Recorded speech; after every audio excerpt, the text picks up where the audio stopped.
तारीख थी 4 फरवरी साल 1996। दिन था रविवार। लखनऊ पुलिस के वायरलेस पर एक संदेश गूंजा जिसने न सिर्फ लखनऊ पुलिस बल्कि यूपी के पुलिस के आला अफसरों को हिलाकर रख दिया। संदेश था कि ओसीआर बिल्डिंग के बी टावर से एक लाश नीचे फेंकी गई है।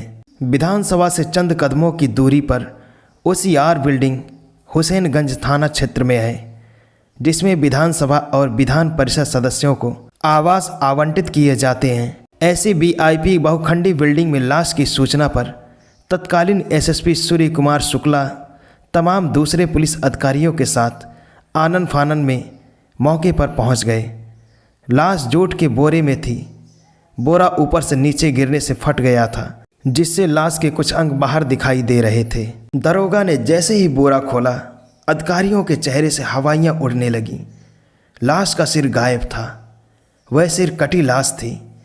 करीब 1 घंटे के छानबीन के बाद पुलिस इस नतीजे पर पहुंची कि लाश 7वें तले की बालकनी से नीचे फेंकी गई थी। लाश पुरुष की थी, जिसमें पर पैंट और शर्ट थी। पुलिस को उसके जेब से सिवा एक रुमाल के कोई ऐसा शख्स नहीं मिला जिससे लाश की पहचान हो पाती। पुलिस ने आसपास काफ़ी तलाश की, लेकिन लाश का सिर पुलिस को कहीं नहीं मिला। खून के निशानों के सहारे पुलिस इस नतीजे पर पहुंची कि लाश को फ्लैट नंबर 706 से खींचकर बालकनी तक लाया गया था। फ्लैट के गेट पर सफाई के बाद भी पुलिस को खून के कुछ निशान मिल गए, लेकिन फ्लैट नंबर 706 में ताला लगा था। हुसैनगंज पुलिस ने कागजी कार्रवाई पूरी कर लाश को पोस्टमार्टम के लिए भेज दिया। 706 नंबर का फ्लैट हस्तिनापुर से विधायक रहे गोपाल काली को आवंटित किया था, जो उस बार का चुनाव हार गए थे। रविवार का दिन था और उस समय मोबाइल जैसी सुविधाएं भी नहीं थी। इसलिए लखनऊ पुलिस ने मेरठ पुलिस के जरिए पूर्व विधायक गोपाल काली के संपर्क साधा। पता चला कि वह तो 1 महीने से मेरठ में ही थे। ये भी बताया कि फ्लैट की 2 चाबियां हैं, एक उनके पास रहती है जबकि दूसरी चाबी फ्लैट की साफ सफाई करने वाले केयर टेकर मनोज शर्मा के पास रहती है। मनोज शर्मा 1 फरवरी को अपने घर पौड़ी गया था और उसकी चाबी उसी के पास है। गोपाल काली ने पुलिस को यह भी बताया लखनऊ जाने वाले उनके अधिकांश समर्थक उनसे चाबी ले जाते हैं और वहीं फ्लैट पर ही रहते हैं। 31 जनवरी को ही एक समर्थक ने उन्हें फ्लैट की चाबी वापस की है। रिटायर्ड आईपीएस राजेश पांडे बताते हैं, फ्लैट की एक चाबी पौड़ी में और दूसरी पूर्व विधायक के पास होने की जानकारी पर पुलिस फ्लैट का ताला तोड़कर अंदर घुसी। अंदर कमरे की ठीक से सफाई की गई थी। डबल बेड पर नई चादर पड़ी थी, लेकिन पुलिस ने जैसे ही चादर हटाई, गद्दे पर काफ़ी खून दिखाई दिया। साथ ही पुलिस को सफाई के बाद भी कमरे की फर्श से खून के निशान मिल गए, जिससे इस बात की तस्दीक हो गई कि हत्या उसी कमरे में की गई थी। बाथरूम में वॉश बेसिन में मिले खून के निशानों ने इस बात की पुष्टि की है कि वहां खून साफ किया गया है। कमरे के तलाशी के दौरान पुलिस को वहां से भारी मात्रा में शराब की खाली बोतलें मिली। इसके साथ ही कुछ और भी आपत्तिजनक सामान पुलिस ने फ्लैट में बरामद किया। उस समय लखनऊ में क्राइम रिपोर्टर रहे दीपक शर्मा बताते हैं कि मामला पॉश इलाके में सिर कटी लाश मिलने का था, इसलिए अखबारों में उससे जुड़ी खबरों को प्रमुखता मिल रही थी।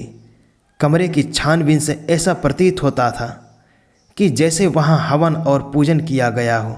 इससे वहां बलि दिए जाने की आशंकाएं भी अखबारों में छपी। इस बीच पूर्व विधायक गोपाल काली भी लखनऊ आ गए थे।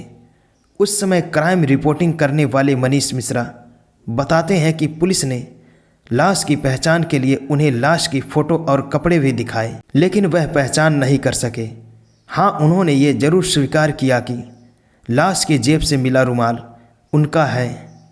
इस तरह घटना के 5 दिन बीत गए और 5 दिन बाद भी पुलिस की तफ्तीश वहीं खड़ी थी जहां से शुरू हुई थी।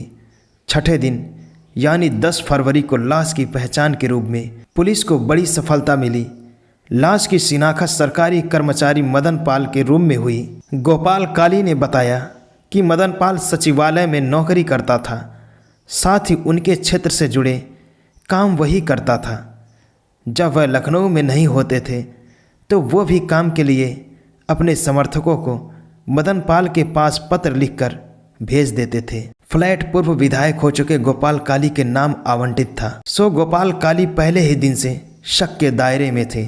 उन पर शक उस समय और गहरा हो गया जब लाश की जेब से बरामद रुमाल को उन्होंने अपना बताया। गोपाल काली अभी जीवित है। उन्होंने हमसे बातचीत में बताया कि समाचार पत्रों के साथ पुलिस की शक की सुई लगातार उन पर और उनके एक विधायक मित्र पर, जो कि बाद में एक राज्य के मुख्यमंत्री और केंद्र में भी मंत्री हुए, उस पर थी। रोज अखबारों में उन दोनों को लेकर खबरें छप रही थी। आखिरकार उन लोगों ने तत्कालीन एसएसपी सूर्य कुमार शुक्ला से मुलाकात की और मामले में तेजी से जांच कराने का अनुरोध किया। हत्या को कोई सुराग मिल नहीं रहा था और ना ही लाश का सिर। ऊपर से लगातार पुलिस पर दबाव बढ़ रहा था। इसी बीच पुलिस को उस फ्लैट से एक टेलीफोन डायरी मिली जिसमें 100 से ऊपर नंबर थे। पुलिस ने सभी नंबरों पर फ़ोन करना शुरू किया। इसी बीच डायरी से एक नंबर पुलिस को मिला जो मवाना मेरठ निवासी अशोक शर्मा उर्फ अशोक पंडित का था। पुलिस को आसपास के लोगों से ये भी जानकारी मिली कि अशोक घटना के दिन ओसीआर में देखा गया था। इसी जानकारी ने पुलिस की तफ्तीश को दिशा दे दी। पुलिस की एक टीम मवाना पहुंची और अशोक पंडित से पूछताछ शुरू की।